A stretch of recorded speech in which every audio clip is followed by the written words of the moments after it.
Campbell University coming up at the late game today in Knoxville. I don't know what anybody else did, except I saw Auburn was on a tear for the first inning yesterday, and I don't know if they ended up winning, but I didn't see. Oh, yeah, they went on like 11 run lead. They went on to beat was it Southeastern Louisiana 19-7. I mean, there was a ton of offensive firepower, and I believe who was it? Oh, Arkansas played Grand Canyon University, which never thought that was a real university for the longest time. I always thought it was one of those like TV universities where it was just like, how in the world do you even go here? Do people even have money to go to this place? Because it doesn't seem real half the time. They actually have an arena that some wrestling promotions they used.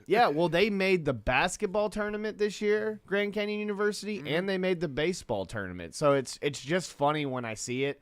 Because, like, all the times on the commercials, it's like, you're a real university. It's like, no, I get it. You're a real university. But it just seems like one of those, those things you see on daytime television all the time that's just really just trying to take your money more than anything, seems like. ITT Tech right there, buddy. Yeah. But, I mean, so Grand Canyon University lost, I think, 7-1 to Arkansas. And, yeah, I did watch a good bit of that Tennessee game, man.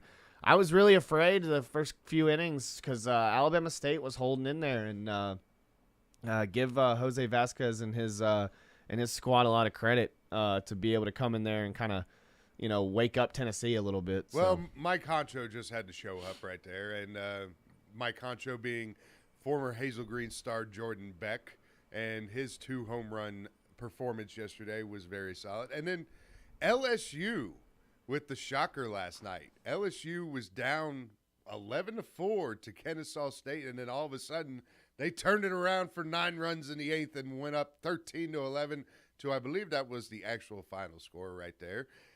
I mean, this college baseball tournament is going to be quite interesting. And I actually was able to get into some bracket predictions. D1Baseball.com actually had a bracket challenge going on, so I decided to do it. And, of course, I had Tennessee winning the national championship over the University of Miami. But this is going to be a fun one. I mean, we've got college baseball World Series. We've got women's college World Series going on, too, both tournaments. This is one of those times of the year where that's going to be the forefront, and as well as the NBA Finals with Boston going nuts in the fourth quarter against Golden State, outscoring the Warriors 40-16 in order, I thought it was over. 12, Golden State up 12. I'm like, oh, God, my fantasy plays. All right, let's keep it rolling. And then I didn't have Al Horford in any one of them. Well, my original thought was I don't think anybody did. Well, to be honest with you. What really ticked me off was my original setup before I really did more analysis was I had Al Horford as my multiplier in my single game. And like this was the Al Horford game though for him to blow up. Like if it wasn't the first game, it might be the fourth game when they're down 3-1. Or you know what I mean? Or when they're down 3-0 and they got to win that fourth game.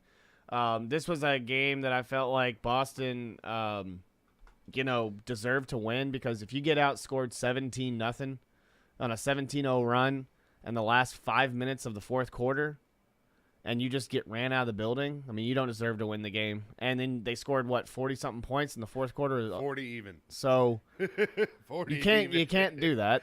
And then Steph Curry didn't score any points in the second quarter, so they kept him in lock. There were a lot of bonehead plays that I caught Golden State doing where it was like, yeah, everyone's going with Golden State because they're the more experienced team, but it doesn't mean that they have inexperienced players that have never been there before, like Jordan Poole, who was, constantly making mistakes. It seems like the big time's starting to get to him a little bit because there were times where right before the half he took he held onto the ball and tried to take a final shot. Steph Curry wasn't even on the floor. There was in the third quarter when your team is so hot right now. Steve Kerr did the dumb man decision and took everybody out, all of his starters, and then started playing, the backups. And then, so they kind of got, they weren't really they didn't really get back to being, hot and they kind of got streaky right there at the end. So give Boston a lot of credit. I still don't believe that Jason Tatum is one of the best players in the NBA, and I'll still argue that because if you're getting carried by your team, if you're getting carried by an Al Horford that's never even been to a finals before, and you only scored 12 points, and you're not a big factor in your team. I get it. They played him a lot. He played the most minutes, so he was good to be out there for assists and stuff like that. But I'll tell you right now, I'd give Jaylen Brown the MVP. Or if Al Horford keeps consistently being the leading scorer on the team, I would give it to Al Horford if Boston ends up winning it. I'll never understand how Jason Tatum won the Eastern Finals MVP when he wasn't even the best player on his team. So, he had a couple of good nights, but I just didn't believe that he was one of the best players on his team. And I think that when you get carried like that, it's not that Mamba mentality either. So quit. Everyone needs to quit bringing up Kobe after they win one game because you're not Kobe. Because look at Devin Booker. That guy thought he was Kobe back in 2020, and he hasn't been able to make it, or he made it once last year. Couldn't seal the deal. Devin Booker and the Kardashian. I mean, he's got the Kardashian stank. It's just like this generation. Like, I get it. Like, this younger generation, they're only like a few years younger than us, but like this younger generation that embraces the Mamba mentality and always constantly brings up Kobe, and it's just like, you're not Kobe. And if Kobe watched you put up the numbers that you watched, he would like be laughing right now. He would just be like rolling his eyes, be like, yeah, you're like, stop. Like, so just stop, let the man rest. Stop talking about how because of your one performance was a Kobe-esque type performance when it wasn't. And it's just like I said, I won't believe that Jason Tatum is one of the best players in the league until he can win a championship and he can actually carry this team into a championship and not be, just riding along. Well, I mean, Tatum has been doing very good. Yeah. And then, he has been no-showing. He's had a couple 40-point scores in the last series, but so did Jimmy Butler, and Jimmy Butler was the reason why Miami even made it to the conference finals. I know NBA, or Boas is from NBA TV, was on Tom's show yesterday and was talking about the comparison of this possibly becoming like the 91 NBA Finals with the changing of the guard. And what I really feel like with this one is Boston was rolling, and this happens every time in sport. When a team takes an extended break, like Golden State did, the team that kept on playing always has the better game. Yeah. Because they're still in the same routine. Just Golden State got embarrassed. Golden State got embarrassed by Kevin Durant and the OKC Thunder. Okay, they lost like 130 to like 90 or something like that in one of the games. Okay, it's not gonna happen again. I think what happened is you got older players on Golden State and they kind of broke down a little bit at the end. But if Steph Curry's not scoring, Draymond Green had like 4 points. You know what I mean? If Draymond's not scoring, then you're not helping. Jordan Poole had like 8 points or something like that. So, and Derek White had 21 points for Boston. That ain't happening again. All right, Derek White ain't scoring 21 points the rest of the series. Actually, I think Derek White could probably score another 20 or so like that. But the thing is that Golden State, they're gonna lock down. They're gonna key on him now. They're gonna key on. The thing is they're keying on Jason Tatum. And so they're trying to get everybody else to hurt you. Well, what baffled me, and this kind of upset me because I was banking on this guy to be my sleeper for my DFS play for the million, and was like, all right, yeah, I got to find that one sleeper, that one that nobody else is going to pick. I picked GP2, and he was nowhere to be found. Yeah. He was active. I was like, all right, this is good. I was thinking about maybe swapping Iggy in there, which would have been better anyway. And that Andre Iguodala, another older player, he's older than most of the rest of the roster. He's got to be the oldest guy on the team, I would think. And he's got a lot of tread on those tires too. So you put him in there to go play key minutes. Like Andre Iguodala's not going to give you key minutes. Well, this is also first game back for Iggy, for GP2, and the thing is that. Game 1, it felt a little rusty for Golden State. They were hot. They were hot in the first quarter. They got too much Died rest. out, but Game 2 is going to be quite interesting. I think Klay Thompson. This is going to be the Klay Thompson game. I'll never understand the big gaps in between the games. Like we just had a game. Ratings. I get that. We just had a game 2 days ago, and then now it's like we got to wait till Sunday for the second game. They're going to give them 3 more days to travel and go to Boston. Then Wednesday. 3 games, then 3 games, and 3 games, and 3 games. It just.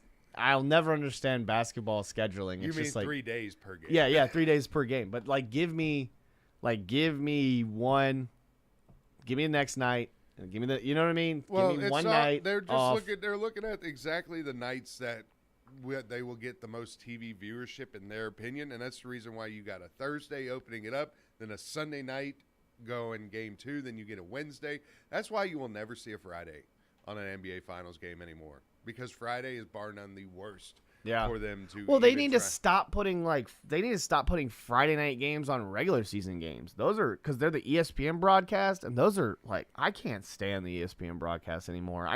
I always look forward to the TNT broadcast. When they put it on ABC, I'm cool with it because it's not ESPN technically, but I really do enjoy when they have it on TNT on a regular season night. It's just like when we do the college, like when we do March Madness.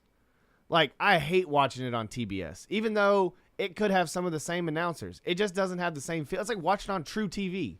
Like, I just love when they have when they actually have everybody on the broadcast for TNT, or as long as if it's TBS, it's Turner. So at the end of the day, it's going to be all the same people still as TNT. But it's just I don't know. I just don't. It doesn't give me the same feel. I just don't enjoy a Friday night basketball game anyway because I'm always out going and doing something else. I'm not watching the game.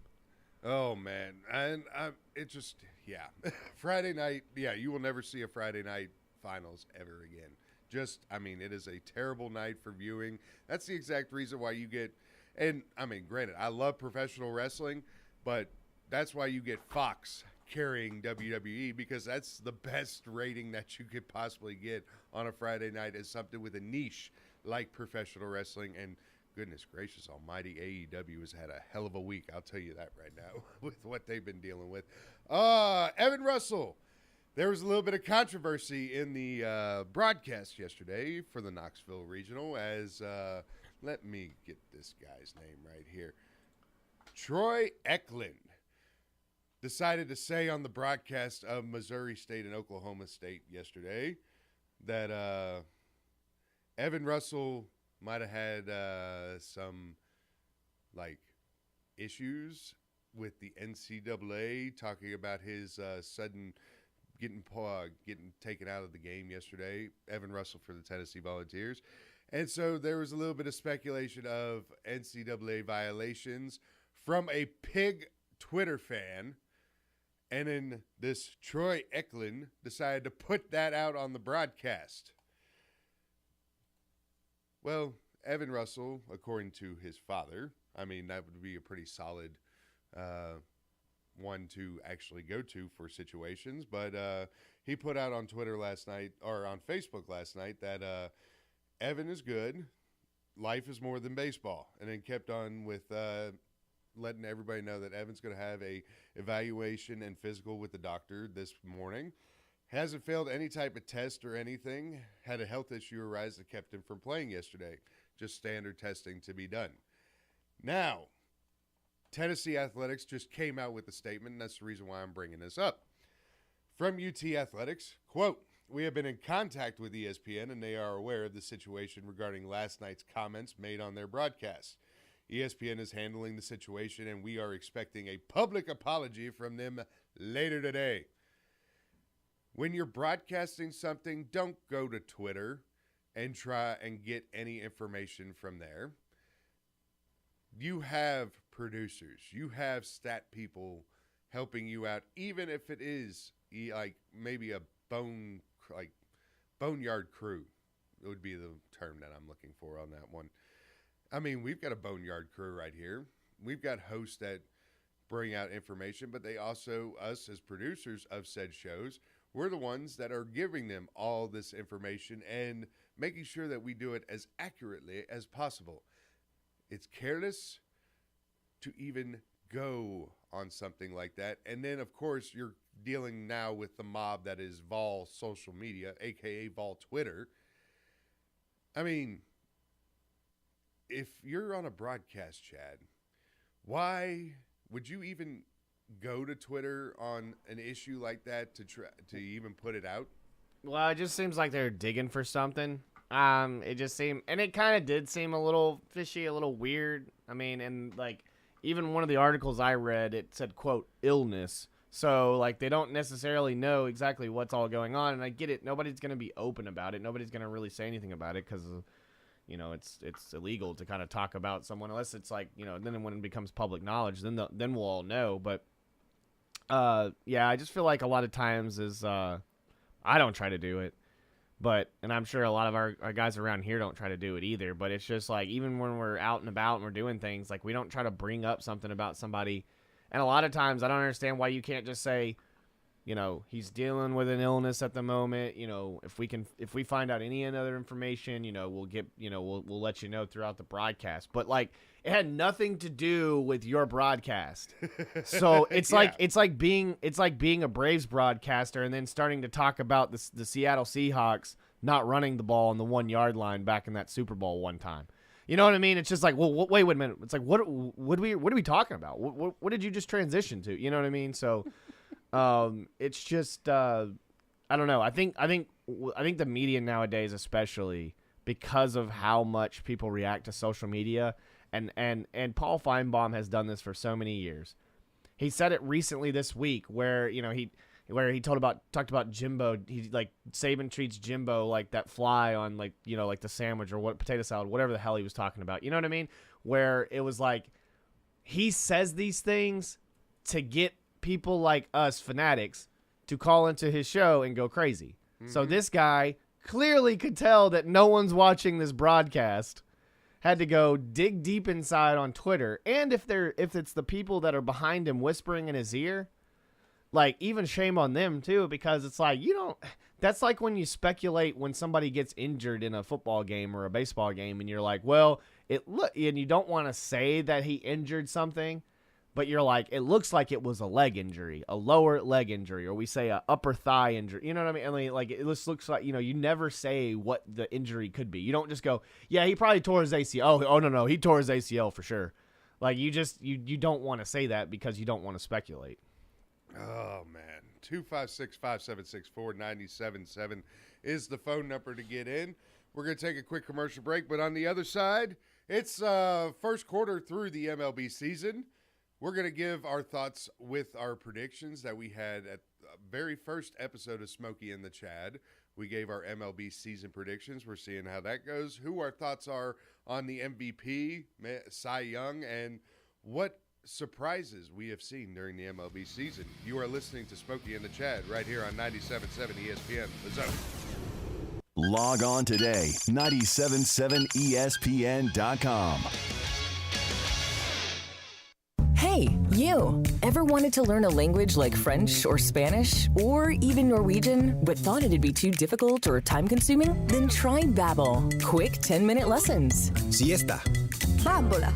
Games, podcasts, even live online classes with a real teacher. Hola, clase. In no time, chatting about real-life topics will feel, well, effortless. Learn a new language with ease. Go to Babbel.com to try for free. That's BABBEL.com. The best place to get 50s diner-style homemade delectables is Bubby's Diner. Located at 8412 Whitesburg Drive Southeast, try their all-new expanded breakfast menu with homemade waffles, omelets, and shrimp and grits. With 3 generations of experience, Chris Bubby Belcher has the best burgers in town. Don't forget to leave without a homemade pie or a hand-spun milkshake. Get a $50 gift certificate for $25 right now at Bubby's Diner, home of the donut burger. This is an Alabama legacy moment. Born in Fairfield, Alabama, Willie Mays is one of the greatest baseball players to ever play the game. In 22 Major League seasons, mostly with the New York and later San Francisco Giants, Mays had a 302 lifetime batting average and amassed 3,283 hits, 660 home runs, and an untouchable total of 7,095 career putouts from the outfield. Mays was the National League Rookie of the Year in 1951 and played a significant role in the New New York Giants World Series victory in 1954. The most memorable moment in Mays' career occurred in the first game of that series when he made a running, over-the-shoulder catch at the warning track, popularly known as the catch.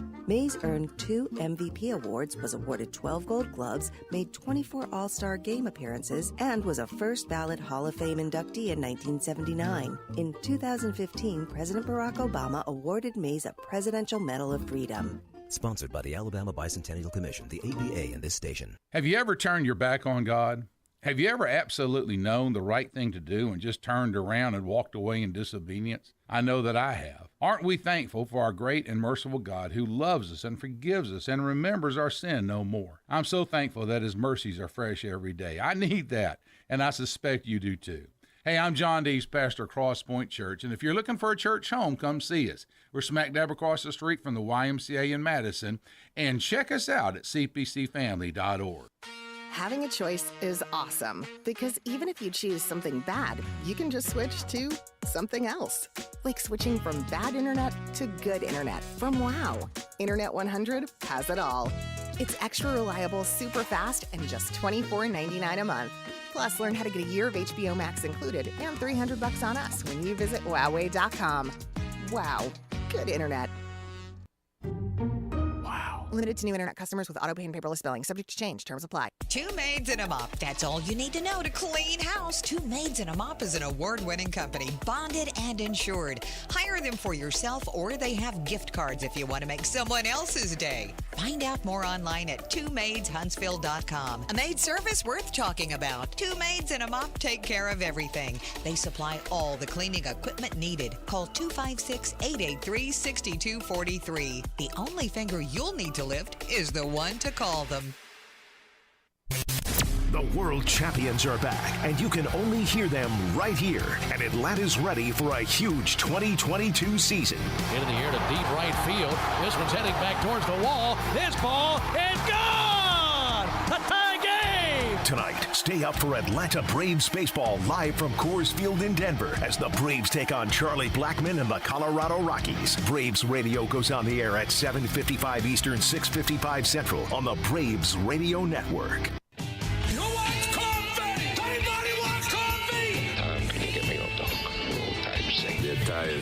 Tom Abraham, weekdays from 10 till noon on 97.7 ESPN The Zone. All lines are open. Feel free to jump in 256-576-4976.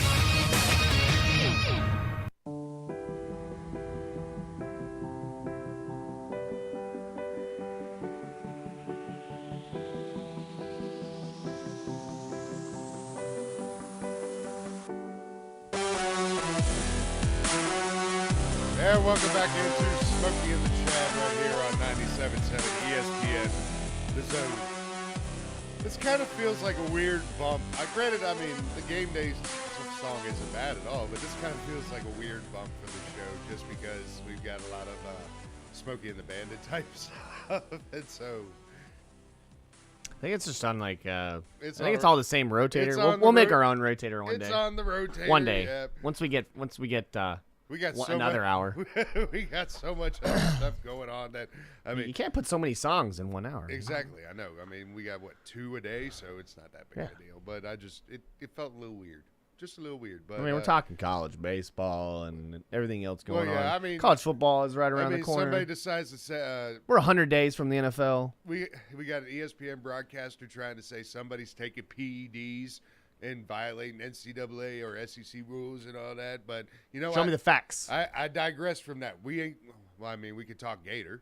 Like, have you found the Gator yet? No, I actually rode my bike through there yesterday too, and nope, no Gator, no Gator, no snakes either. I was actually surprised I didn't see any snakes because it had just rained and everything like that. So I saw somebody that I used to work with. He put out something. I believe it was like yesterday. There was a Gator in Madison though. Yeah, that's what I'm talking about. Okay. Gator in Madison. So it was at is it East? I think it was Colonial Grand, I believe. Okay, yeah. I know it's somewhere. It does off Zert.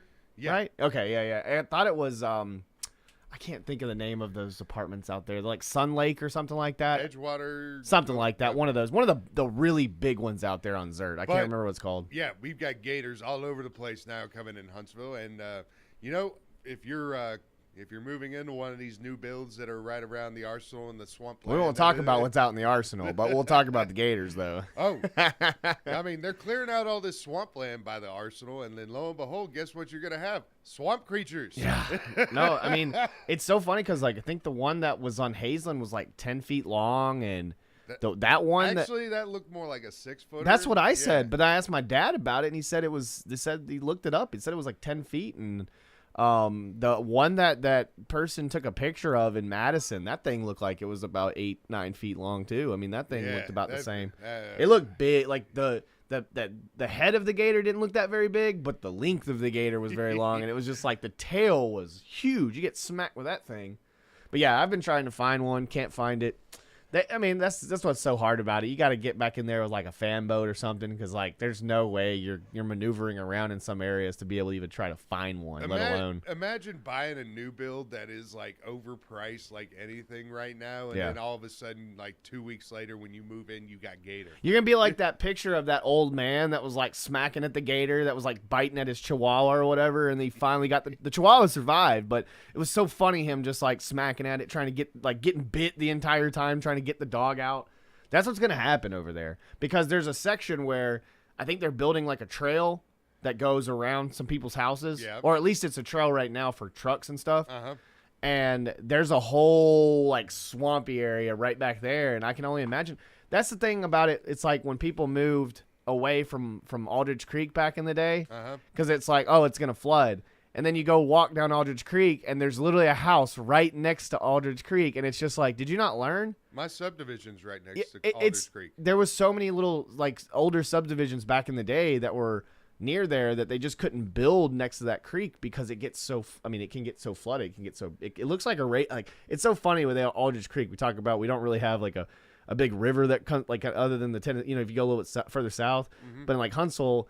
Aldridge Creek turns into Raging River after one good 2 days of like solid rain. So I mean, all that runoff and everything. I mean, don't go tubing down that thing. End of February is always a fun time for me in that area because, like, I always love walking down to the river. 2 out of the last 4 years, we've had the creek almost overflow. Yeah, no, I love walking down to the river. I remember, what was it, 2 years ago? I think it was. I remember walking down to the river. On south end of Aldridge Creek, and I'm talking like right where the roundabout is before it goes back out to the Parkway, Bailey Cove. I'm talking huge flood water because of just the flooding, and then they probably released more water from the river, and Yep. 256-576-4977 is the phone number to get in. Not enough about the reptiles. Grissom Gators, baby. Oh my God. So much. We actually saw a tortoise.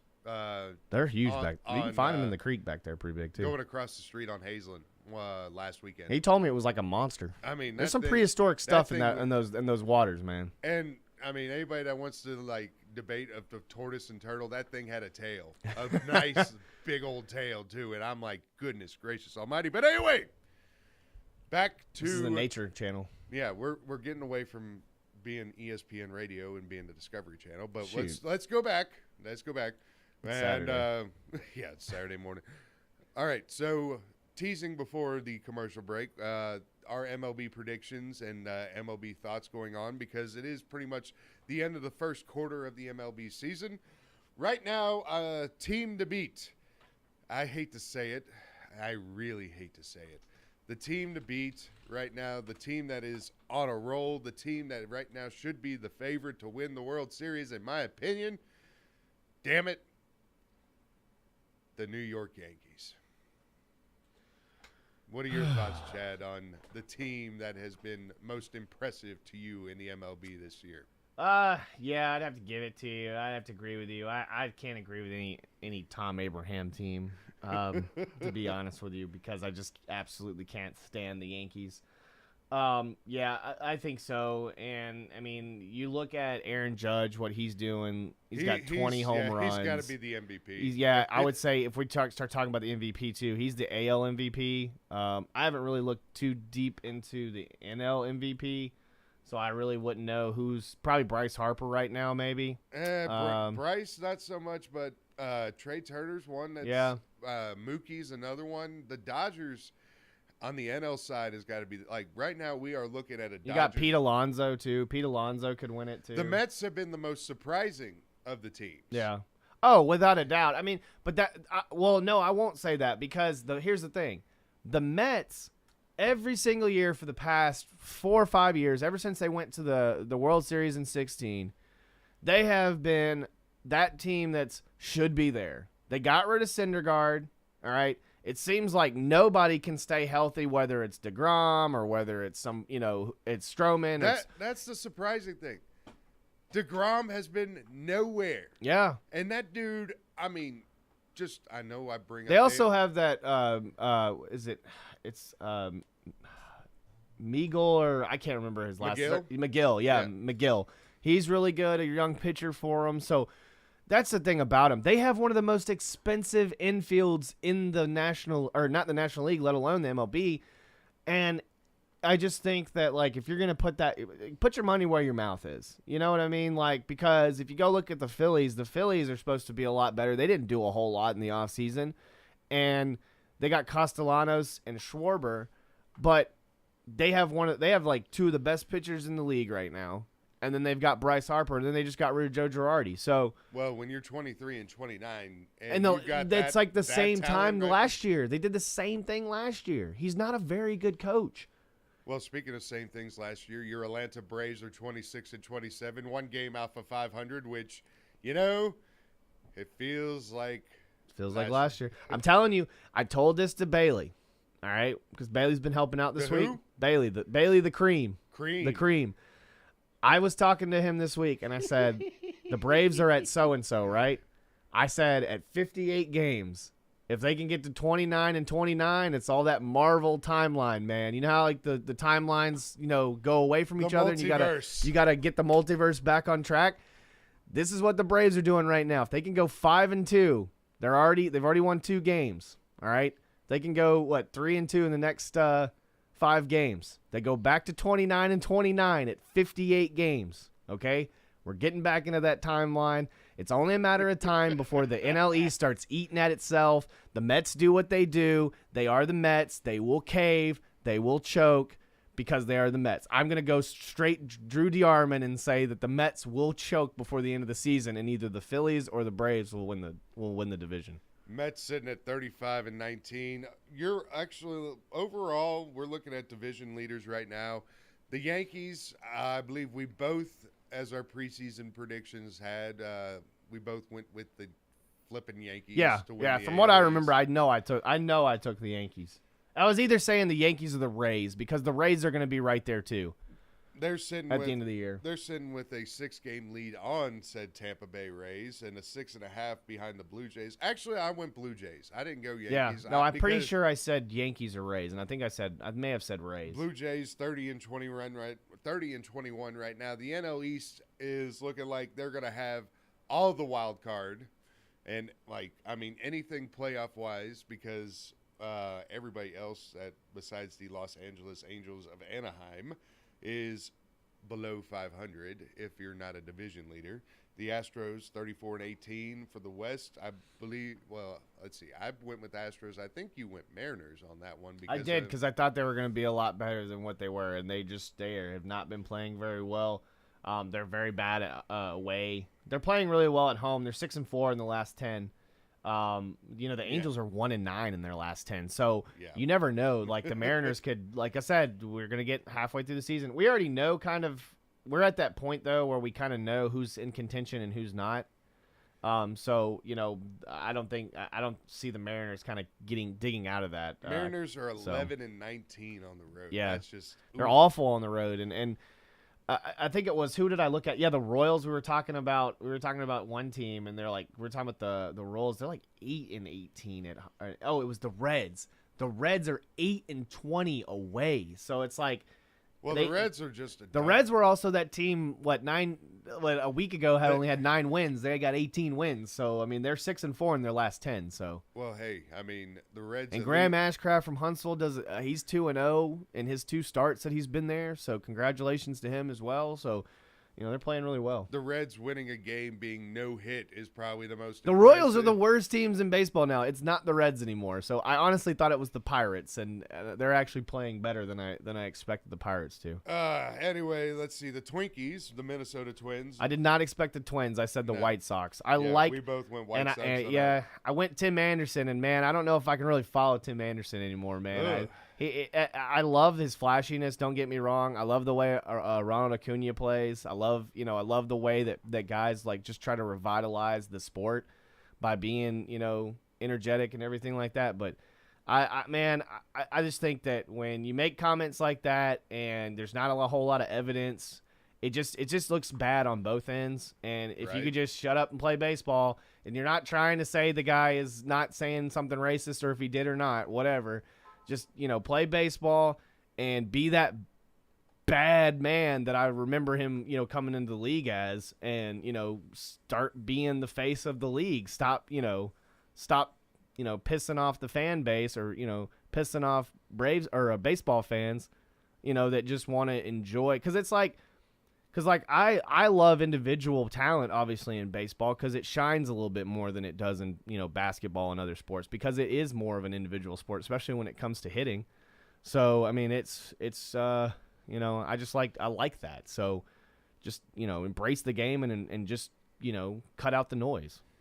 What really, really surprises me more so off of this season more than anything else, and granted, I mean, I know I bring up daily fantasy and a good bit of time, but that's one of the main points that I can look at and be like, all right, I can see who's doing good, who's doing bad. Like, I will tell you this right here, I will not have a lineup that does not have Aaron Judge in it right now. I mean, that dude, that's the reason why he is going to be MVP in the AL right now. I cannot risk it. I cannot risk being burned by the Judge. It's kind of like how, granted, Russell Westbrook doesn't do good in the playoffs and all that, but before this year, his time away from the Lakers, you had to put him in your lineup because he was going to put up almost triple-double numbers each and every night, and so you either get burned by him and you know better, or you pick him, and if you lose with him, that's perfectly all right. Somebody else can burn you, but you're not going to let the one that consistently burns everybody else to burn you. Yeah. It's just like football, man. It's like fantasy football. It's like you ride with Tom Brady until he burns you. You know what I mean? Because Tom Brady's never really been that great fantasy quarterback, but then you'll get that one game where you get 28, 29 points. So. It's not like Brady. It's more like Derrick Henry. I had Brady. I think one year I had Brady and Andrew Luck, and it was like every other weekend, one guy had a 30-point score and the other guy had 13. But the thing is that, I mean, the Judge, it's like, all right, I got to play. But pitcher-wise, if DeGrom is pitching, and DeGrom hadn't pitched any time this year. If Scherzer's playing the Braves, don't play Scherzer, even though he's out. No, it's just like DeGrom. You play DeGrom. It does not matter. Yeah. If DeGrom is on the hill, you play him, and you because if you get burned by him, you're going to get burned badly. Yeah. So you play him. And there's no pitcher this year in either the AL or the NL that has had that dominance. Ohtani really hasn't been doing anything. I mean, I haven't noticed it too much. No, and I say Joe Musgrove for the Padres. He's 6-0 with a 1.64 ERA. He's been doing really well. That was where I was going to go with the NL Cy Young. And then Tyler Anderson for the Dodgers. He's 7-0, but he's almost got a 2.6 ERA. And if he can keep his ERA down for 2, I think he's going to be in a running for the Cy Young. I mean, you got Verlander and McClanahan. Verlander of the Astros and McClanahan of Tampa Bay as your top in the AL win-wise with 6 apiece. Martin Perez is your leader with a 1.42 ERA. He is of the Texas Rangers. Nestor Cortez at 1.5 on the ERA scale. But he needs to shave that mustache. He looks so sketchy. Honestly, he looks like a guy that has candy in a van that's just going to lure you and then maybe teach you how to throw a pitch or two. Well, man, that stash is too much, man. Right now, that is your leader in the clubhouse, in my opinion, because he plays for the flipping Yankees, and he's got a 5-1 record with a 1.5 ERA, 68 Ks, but the WHIP is .87. Third in all of baseball. .87 for a whip is not bad at all. And for people who don't know, Verlander's got .8. So, I mean, the average is 179 for Verlander. I mean, Verlander is dealing like the old days, and I mean, you got Tyler McKenzie for Cleveland, who's 176, but he's got a 3-4 win-loss record because clearly his team, sucks so bad. It's the Guardians. Guardians, though, they sucked at the beginning with their. They're sitting second in the NL Central, so they've turned it around a little bit. I mean, it's just that because it's the AL Central. The state of Ohio looks so terrible a month ago. The thing about it though is the AL Central is just, I feel like every single year they have some good teams, but they're like the worst division in the AL every single year. The AL Central, every single year. The AL Central you could compare to as like the AFC North. Yeah, and it's the NFC North, and it's kind of one like of the North than the NFL. It's funny because it's kind of like it's polar opposite. The NL Central, where it's so top heavy, you always have the Brewers or the Cardinals, and it's just like it seems like every single year 1 or 3, 4, and 5 is either the Cubs, the Pirates, or the Reds. Like last year, it was the Reds, the Cubs, and the Pirates. I mean, it always seems like those bottom 3 always interchange. And I feel like that's the same when it comes to the AL Central, where it's just like it's either the Twins or it's the White Sox or one or the other. And it's just like the rest of the 3, good luck. I mean, I would hate to be if you were any fan of the AL Central, to be honest with you. Transferring from the AL to the NL, and we go through the National League standings right now. The Mets are in first by a whopping 8.5 game on the Atlanta Braves, which we both went with the Braves for the NL East. The NL Central, Milwaukee is 33-21, sitting top of the division board right there. But the Cardinals, 2 games back. That is actually your closest division race. And then we both went Brewers with the NL Central, if I remember correctly. And then we both went Dodgers with the West, as the Dodgers is rocking and rolling with a 35-17 record. But you got the Padres 4 games back, and the Giants 6.5 right there, 28-23. Right now, what you are looking at for the NL, if the season ended today, is you got Mets, Brewers, Dodgers, and your wild cards being the Cardinals and the Padres. I'm seeing the same thing as last year. I'm seeing the Dodgers and the Padres lead the West. I'm seeing the Brewers once again dominate the Central. You're just hoping it's like last year. And then who's in the lead? The Mets. And literally this is the same situation. The Braves are in second. The Phillies are in third. And it's going to interchange between the two until one of them gets it right. And then the Mets are going to cave. I can see it. The Mets are going to cave. And then the thing is about the Central is that I feel like if the Cardinals the Cardinals aren't playing a lot better. They're 6-4 in their last 10. But I still think that the Brewers are the best team in the Central. But I wouldn't be surprised if the Cardinals make a run and end up winning that division by the end of the year. By the way, Evan Russell is cleared for baseball. For playing baseball tonight in Knoxville. Oh boy, the Campbell Camels are not. Lindsey Nelson Stadium is going to be rocking, and just to give everybody a perspective on what could possibly happen. Yesterday, Tennessee and Campbell combined for a grand total of 9 home runs. They both are in the top 10 in the NCAA. They won 15-8 against Georgia Tech? That sounds about right. And yeah, I mean, I did not expect that when I saw that. And the Knoxville Regional has 3 of the top 10 home run hitting teams in Tennessee, Campbell, and Georgia Tech. Georgia Tech looked bad, and I don't know if we may see Marquise Grissom's kid, maybe in the series. I didn't get to watch the Campbell game, so. But I did watch a good bit of the Tennessee game. So, you can watch the Battle of Patalone Orange tonight, as the Patalone 151, the much more superior Patalone, is up against the Patalone 158. Campbell's Twitter account even put something out talking about how their Patalone is the real orange. Theirs is kind of like Grissom a little bit. It's a little bit more like our orange a little bit. Well, it's Patalone 158. Tennessee oranges. Are these colors that you can find at Home Depot or something? Is this like a certain color? You know your colors and your numbers with them? Yes, I do. Okay, I was just wondering. What is between green and blue? What is that? A teal. Okay, thanks. We actually painted the shutters in the door at my house. That's pretty cool. I like people that go out of the box and color and do their shutters a little bit different. I go around my neighborhood sometimes, man. There's people with orange shutters, these crazy funky green shutters, and like people that just like go crazy with it. I love it. I love when people have the white houses and they go like really light blue shutters. That looks really cool. I just never understand why you would paint brick white.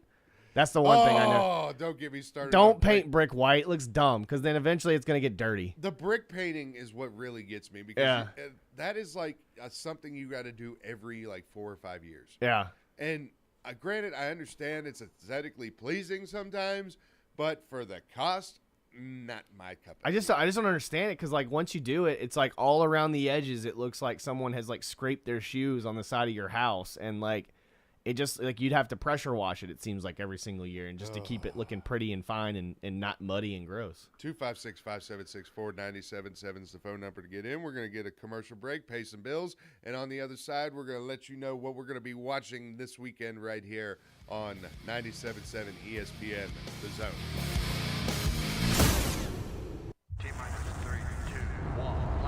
Trash Panda Nation, ignite the fun, let's rock it. The Trash Pandas are back at Toyota Field on Tuesday, June 7th against the Mississippi Braves. The week's promotions include a Sprocket bobblehead giveaway on Tuesday, a Trash Pandas beach towel giveaway on Wednesday, and a military t-shirt giveaway on Sunday. Get your tickets for all the fun now at TrashPandasBaseball.com. Trash Pandas Baseball. Have a blast. Let's rock it.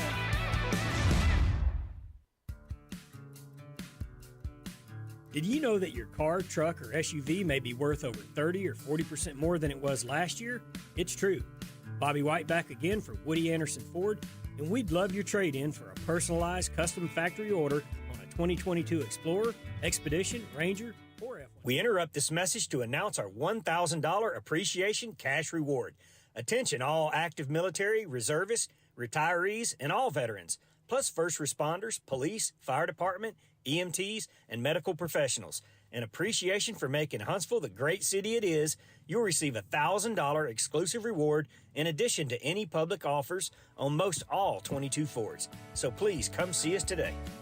Our Ford Gold certified or low mileage, gently used vehicles with great warranties. At Woody Anderson Ford, whether it's a new order or a pre-owned, we promise to always do the right thing. Corner of Jordan and Spartman, hope to see you soon.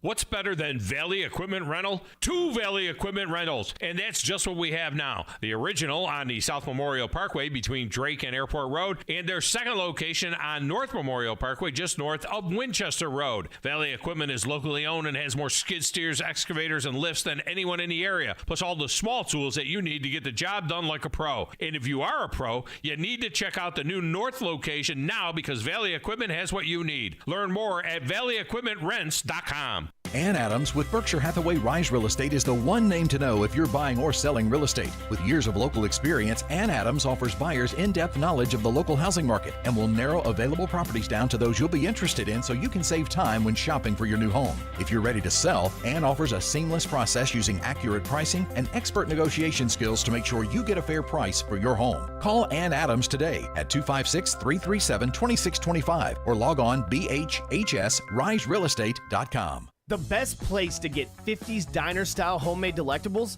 is Bubby's Diner. Located at 8412 Whitesburg Drive Southeast, try their all-new expanded breakfast menu with homemade waffles, omelets, and shrimp and grits. With 3 generations of experience, Chris Bubby Belcher has the best burgers in town. Don't forget to leave without a homemade pie or a hand-spun milkshake. Give Bubby's a call today at 256-513-8080. Bubby's Diner, home of the donut burger. Hey, you! Ever wanted to learn a language like French or Spanish or even Norwegian, but thought it'd be too difficult or time-consuming? Then try Babbel. Quick 10-minute lessons. Siesta. Bambola.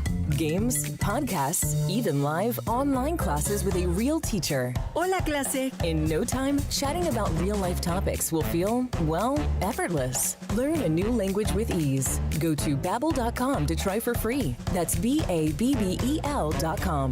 I'm attorney Gary Lackey. You know, you'll hear people say we're like a family, but here at the Lackey Law Firm, that's really true, not just a saying. I'm Justin Lackey. With my father and my sister, we have a special connection to each other. I'm Jennifer Lackey. At the Lackey Law Firm, when we take on your case, you become part of our family. You really do. And we'll always do whatever it takes to get everything you deserve. If you're injured, you worry about getting well, not about paperwork or insurance companies or figuring out how to get to your lawyer's office. I'll come to you. We worry about your case so you don't have to. When you've been injured, we know that your case is probably the biggest thing going on in your life. More important than almost anything else. And it's important to us too, for one simple reason. Family takes care of each other, and at the Lackey Law Firm, we'll take care of you. The Lackey Law Firm. The Lackey Law Family. 1-800-4-RIGHTS. No representation is made that the quality of the legal services to be performed is greater than the quality of legal services performed by other lawyers. From the Fox 54 Weather Center, I'm Chief Meteorologist Jordan Dressman. A partly sunny sky this afternoon. Not a bad Saturday across the Tennessee Valley. Temperatures hanging out in the mid-80s. Temperatures drop into the low 60s as we head into the overnight, early into your Sunday morning. A partly sunny sky through your Sunday afternoon. Maybe an isolated shower across the Tennessee Valley. Most of us going to end up staying dry. Highs hanging out in the mid and upper 80s. A partly sunny sky for your Monday. Slightly better opportunity for some rain. Temperatures hanging out in the upper 80s and lower 90s. I'm Chief Meteorologist Jordan Dressman on your home for ESPN Radio, 97.7 ESPN The Zone. So who is Wes Neighbors? He's going to put an ass whooping meter on next year. Does Wes know? 1 or 2 or 3 cans of whoop ass. We can all figure it out. Weekday afternoons, 97.7 ESPN The Zone.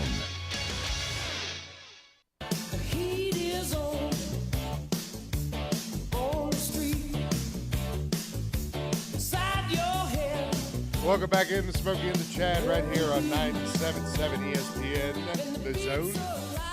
You can follow us on Twitter. I'm at Rose Scholar. He's at Guapi Chad. The station's at 977 ESPN. Phone number to get in, 256-576-4977.